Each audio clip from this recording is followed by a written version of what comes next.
Kurtis MacDermid is back for 3 more seasons, and Kevin Weeks' cryptic social media post has some people, including myself, a little puzzled. When are the Devils going to announce their next head coach, and who's the new leading candidate now that Craig Berube is off the table? We have a lot to break down in today's episode of Locked On Devils. Buckle up, everybody. You're Locked On Devils, your daily podcast on the New Jersey Devils. Part of the Locked On Podcast Network, your team every day. Hi, this is Bryce Salvador, and you're Locked On Devils with Trey Matthews. Scores! Oh, Stevens stepped up, nailed it. Brodor's got the puck. What a shot. The Devils win the Stanley Cup. Alrighty now, what is up, New Jersey? Welcome back to Locked On Devils podcast here on Locked On Network. I'm your host, college hockey play-by-play announcer, Devils writer for Pucks and Pitchforks, and also part-time credential media member, Trey Matthews. Kevin Weeks and his cryptic tweets striked again. Last night, at the time of this recording, he put out on X a tease hinting at the fact that the New Jersey Devils were close to doing something big. Remember, they're still looking for a head coach, so maybe they were going to announce who's going to be behind the bench, and nothing amounted, except for the fact that the Devils re-signed Kurtis MacDermid to a 3-year extension. And while Kurtis MacDermid is a fan favorite, because we all know what happened between him and Matt Rempe at Madison Square Garden, it was absolute chaos. All hell broke loose. If we're being realistic, he's not going to play in all of the games. And I think the length of his contract caught a lot of people by surprise. That's what we're going to talk about in the first segment. I will read the PR report and give you guys my thoughts on his contract. And then in the second segment, I will play some sound bites courtesy of exit interviews. And MacDermid spoke on his impact, his Stanley Cup run, and the comparisons it might have to this current Devils team and what he sees his role is going to be moving forward. And then the third and final segment, remember when I said that Kevin Weeks put out a cryptic tweet on X? We're going to talk more about that because Craig Berube is now off the market. He is headed up north to become the next head coach for the Toronto Maple Leafs. And now there goes a candidate for New Jersey. All right, Kurtis MacDermid, 2022 Stanley Cup champion. It was recently announced that the Devils signed him to a 3-year extension worth $3.45 million with a $1.15 million average annual value. MacDermid was acquired by a trade with the Colorado Avalanche in exchange for a 7th-round pick in this year's NHL draft and Ford Zakar Bardakov. And he stands 6'5", which means he is the tallest forward on the roster, and he weighs 235 pounds. That makes him the heaviest player on the roster. He played in 16 games for the Devils, and he recorded 50 penalty minutes and 4 fighting majors. MacDermid's 50 penalty minutes since March 1st ranked first on New Jersey, while his 4 fighting majors were tied for the most in the NHL. The Devils knew what they were getting from MacDermid. A lot of people had complaints that this team was too soft. They needed more physicality. They needed more sandpaper. They needed someone to stick up for the star players because you see that players are going to play extra hard on Jack Hughes and Nico Hischier, which resulted in Nico Hischier actually being sidelined for almost a month due to a head injury he took at the hands of Connor Clifton. And Jack Hughes, he was playing hurt for, I would say, a good chunk of the year. But MacDermid, he definitely changes that a little bit, and I think that was felt in the locker room. Before joining the Devils, he played in 29 games for Colorado this season and recorded 2 goals, a plus-minus rating of +3, and 23 penalty minutes.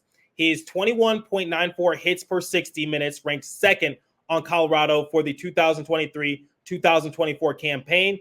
MacDermid saw action at both forward and defense during his time with the Avalanche. He was acquired by the Avalanche in a trade with the Seattle Kraken in 2021.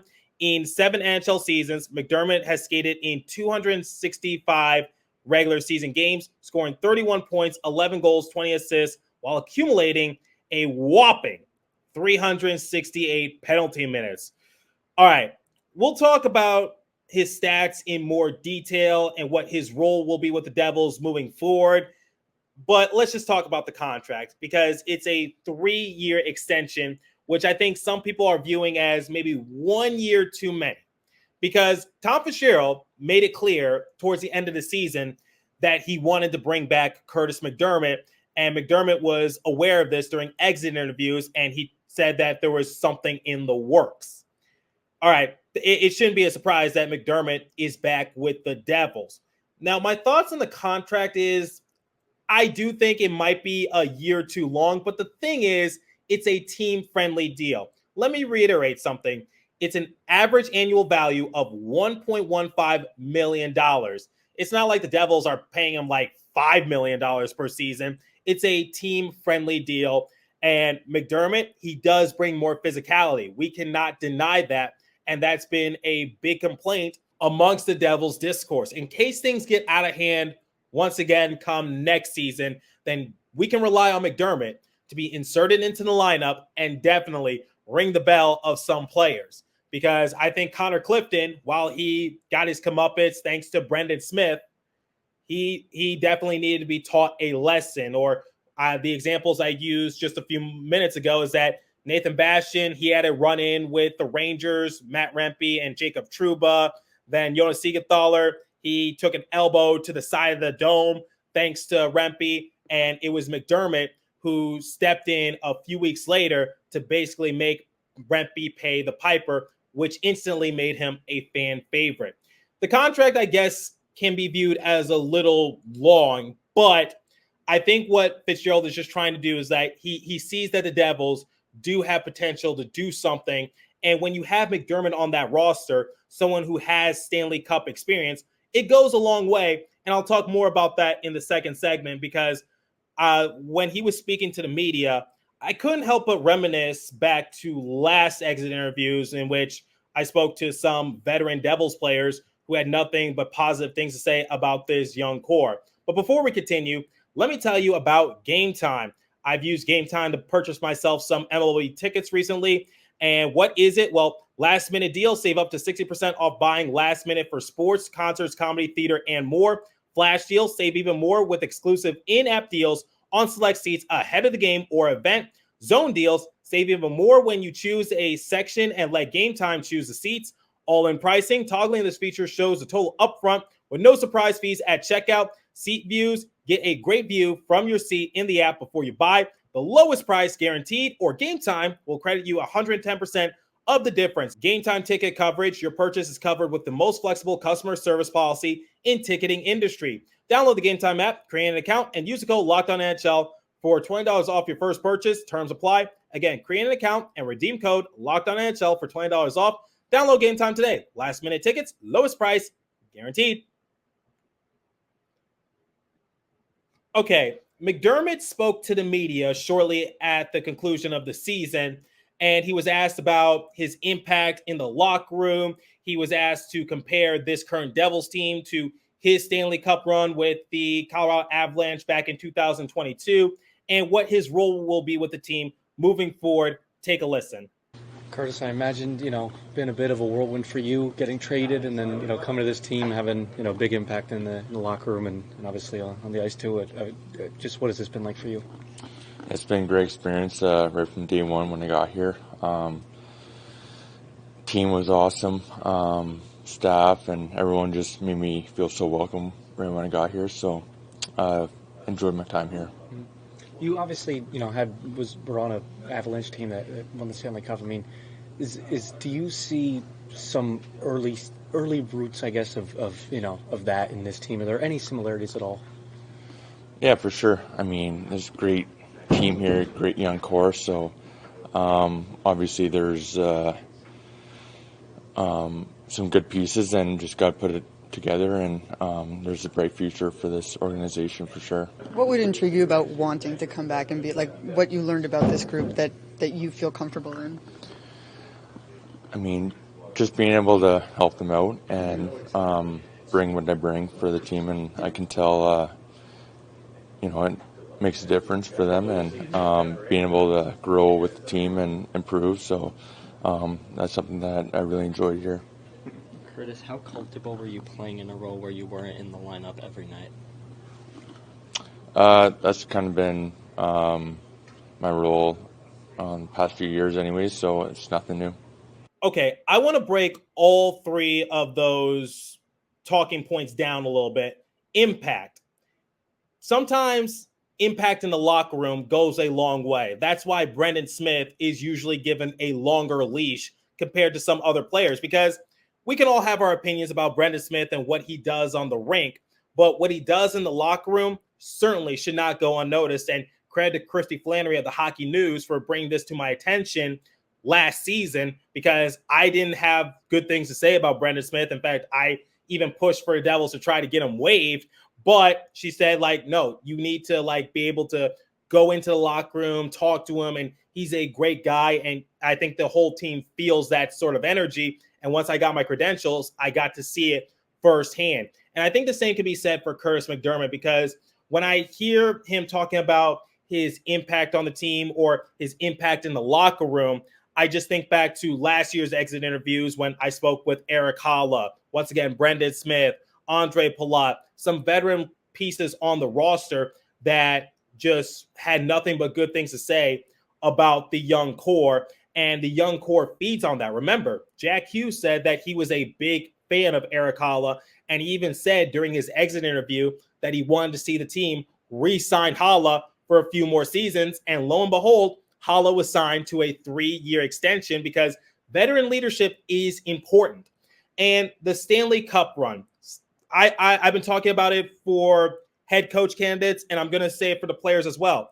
If you have championship experience, that also goes a long way. You can lean on the shoulder of someone like Andre Palat, who's won a couple Stanley Cups, and now Kurtis MacDermid, who's won a Stanley Cup, Jake Allen, who has won a Stanley Cup. They know what it takes to get there and actually win it.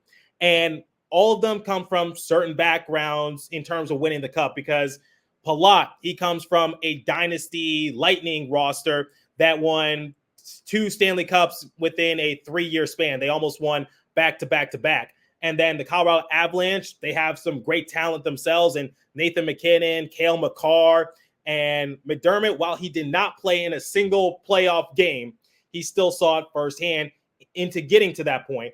And then his role with the team. That's going to be the biggest thing for me, because he's not going to have a huge impact on the rink unless he needs to fight someone, if we're being completely honest. When we're looking at his stats, once again, he has appeared in 265 NHL games, and he has racked up 368 penalty minutes. All right, clearly how he gets his rest is he fights someone and he goes to the penalty box for a lengthy period of time. And the most games he's ever played in was 58, and that was in 2022 when he was on the Avalanche, and that was the same year that the Avalanche won the Stanley Cup. I can understand why people are a little confused as to why Fitzgerald re-signed MacDermid to a 3-year extension. My educated guess, and this is just pure speculation on my end, is that when you have players like vouching for a certain player, it definitely carries some sort of weight. And like I said in the first segment, this is a team-friendly deal.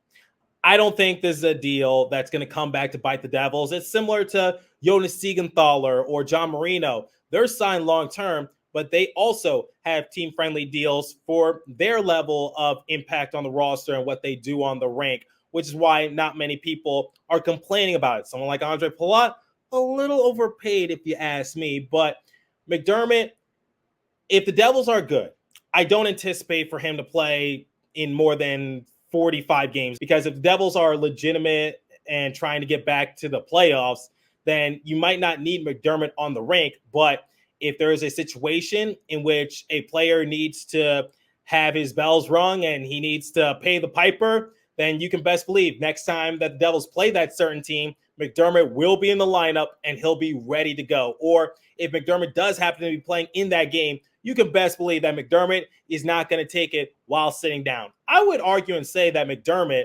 is one of the toughest guys in the NHL, and he is definitely an enforcer, and that's something that's kind of lost in the modern NHL. I think the Devils should be very grateful to have him. And this goes back to a point I've been making during the course of silly season discussions regarding you-know-who out in Ottawa, Devils discourse has been complaining about physicality. Well, I said you could get physicality at a much cheaper rate, and lo and behold, now here he is at a much cheaper rate. It's Kurtis MacDermid. You want physicality? You got it. I think MacDermid checks off all the boxes for what he is supposed to bring to this roster. He has a positive impact in the locker room. He has Stanley Cup experience, and he knows what his role is going to be with the team. He is basically here to be a big brother to some of these players and to come to their aid if needed. And I think the players definitely feel his energy and his overall impact. So, yeah, the contract might be a little bit long, but I'm not going to toss and turn at night. I think it's just fine, and it's not that expensive. All right, we're going to talk about the head coaching drama surrounding the Devils yet again because one of their top candidates is now off the boards. But before we continue, let me tell you about eBay Motors. Passion, drive, and patience. The formula for winning championships is also what keeps your ride or die alive. eBay Motors has everything you need to maintain your vehicle and level it up to peak performance. Superchargers, roof racks, exhaust kits, LED headlights, and more. Whether you're into speed and power or style, eBay Motors has got you covered. With over 122 million parts for your number one ride or die, you always find exactly what you're looking for. And with eBay Guaranteed Fit, your part is guaranteed to fit your ride every time or your money back. Because with eBay Motors, you're burning rubber, not cash. With all the parts you need at the price you want, it's easy to make your car the MVP and bring home huge wins. Keep your ride or die alive at ebaymotors.com. Eligible items only. Exclusions apply. eBay Guaranteed Fit only available to U.S. customers. Okay, let's talk about our old pal Kevin Weeks. And before we talk about the frenzy surrounding the possible next head coach for the Devils, I first need to go on a bit of a tangent. Almost 24 hours ago, as I'm recording this episode, Kevin Weeks put out on X the eye emoji alongside with a picture of the Prudential Center, which led to a lot of speculation from Devils discourse, whether it was fans, the media. Everyone was concluding that maybe, just maybe, the Devils have found their next head coach because at the time, Craig Berube had not officially signed with the Maple Leafs, and there were no reports saying that he was going to Toronto, or maybe it was going to be Jay Woodcroft, or maybe the Devils finally got into an agreement with Sheldon Keefe. Basically, everyone's imaginations were roaming wild, and the only big news that could really be taking place for New Jersey is that they finally found their next head coach, the man behind the bench. And the very next day, the only big thing that happened with New Jersey was Kurtis MacDermid re-signing to a 3-year extension. With all due respect to MacDermid, I literally talked about in the previous 2 segments that he does have a positive impact on this roster, but is he really worth that sort of cryptic tweet? If I'm being honest here, no. Why is Kevin Weeks putting that out there when nothing has been made official? A few hours ago, Weeks put this out on X, and he said, in speaking to people involved, I'm told those are among the factors in decision-making process. Both Woodcroft and Keefe are young and have coached superstars as well, which is also paramount. These two are among the top remaining head coach finalists for the Devils. Why didn't he just say that instead of like putting the eye emoji with a picture of the Prudential Center? Now you got people's imaginations roaming wild and people speculating. Because remember, Pierre LeBrun put out about 11 days ago when this episode goes live that the Devils were going to find their next head coach within the next 7 to 10 days. All right, the 10 days have expired, and when Weeks put that out on X, we were still within the 10-day window. You see what I'm getting at here? And when Dougie Hamilton was put onto the LTIR, Weeks also put out on X and said that the Devils are looking to make a splashy move for a big-time defenseman or a goalie. Stay tuned. We stayed tuned for a few weeks. Nothing happened. I was really patient. What happened? They got Jake Allen and Kaapo Kähkönen, 2 solid players who finished out the rest of the season nicely, if you ask me. But once again, they're not worth that sort of tweet. The Montreal Canadiens were trying to get rid of Jake Allen. That's why they retained half of his salary. And Kähkönen was basically a shortcut for the Devils to open up a roster spot this offseason because Vitek Vanecek, if he was still on the roster, he would have 1 year remaining on his respective deal. My thing for Kevin Weeks is that I'm not trying to hate on the brother, but this seems somewhat misleading, and you're just teasing us at this point. Maybe I'm just nitpicking here, but I just want to get your guys' opinions on it. So leave a comment down below if you're watching on YouTube. But here's the update, courtesy of Pierre LeBrun. The Devils continue to work through their coaching search process. Among the candidates interviewed so far, Todd McLellan, big no, Craig Berube, no longer available, and Jay Woodcroft. Plus, as mentioned before, the Devils have interest in speaking with Sheldon Keefe. All right, something tells me that Sheldon Keefe is trying to contemplate whether or not he wants to jump right back into the fire, because he was recently fired by the Toronto Maple Leafs, as we all know, and there was some speculation going out there as to whether or not he would take some time off. And that's not out of the ordinary in sports. Usually when a coach is fired, they don't jump back into it. Sometimes they'll take a year off and then they'll sign a new deal. It is really hard, and it can be mentally straining, especially when you have to go into a new environment.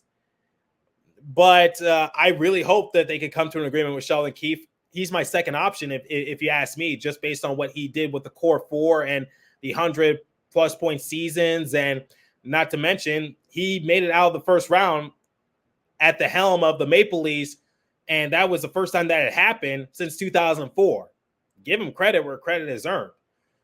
But if I had to make an educated guess, I would say that Jay Woodcroft is probably the leading candidate. And this is just speculation on my end. If I basically have to put on my Sherlock Holmes cap and put 2 and 2 together, I just think, like, based on everything, I think the Devils are aware as to what happened with Todd McLellan during his tenure with San Jose, Edmonton, and also Los Angeles, which is the main problem, is that McLellan does not make adjustments, which is why Patrick Marleau does not have a Stanley Cup added to his resume, and why the Kings, despite getting off to a pretty decent start with a lot of expectations heading into the new year, fired him after the team had lost 14 of their last 17 games. I think the Devils will pick up on that. That might just be a worse version of Lindy Ruff. I think Jay Woodcroft might be the favorite to come to New Jersey if the Devils can't get through to Sheldon Keefe. And they might just be waiting for Keefe to make a decision. And I really hope that Keefe is behind the bench. I really do. But if it's been this difficult to land an interview with them or get even further in the interview process, if they've done so already, then something tells me that it might not come into fruition. And for Berube, we always knew that he had his heart set on Toronto. He's Canadian himself. That's a hard opportunity to pass up. I totally get it, but expectations in Toronto and New Jersey are a little bit different. You could do nothing but exceed expectations in New Jersey. Whereas in Toronto, just getting out the first round, apparently it's not enough. You got to go a little further with the core pieces you have, and we'll see what happens. But for the time being, Devils still do not have a head coach, and the process is taking a lot longer than people anticipated. But let me know what you guys think. Who do you anticipate to be the next head coach for the Devils? Jay Woodcroft, he does have experience coaching superstar players. Obviously, when you have the 2 past Hart Trophy winners and Connor McDavid and Leon Draisaitl, he knows how to handle them. But my question is, will it transfer over to New Jersey? Just because McDavid and Draisaitl, they're like elite of the elite. Like, they're above even the superstar players, and they might make you look better, but I'm just optimistically cautious. But that's just my perspective. It might change, whatever the case might be. But leave a comment down below if you're watching on YouTube. If you're listening on podcast streaming service, hit me up on my personal X page app at TreyMatt4 or the show's X page app at Locked On Devils. As for today's episode, that's all the time I have for you. Continue to stay safe. Have a wonderful day, New Jersey. Go Devils. I'll catch you guys in the next episode. Thanks for listening once again.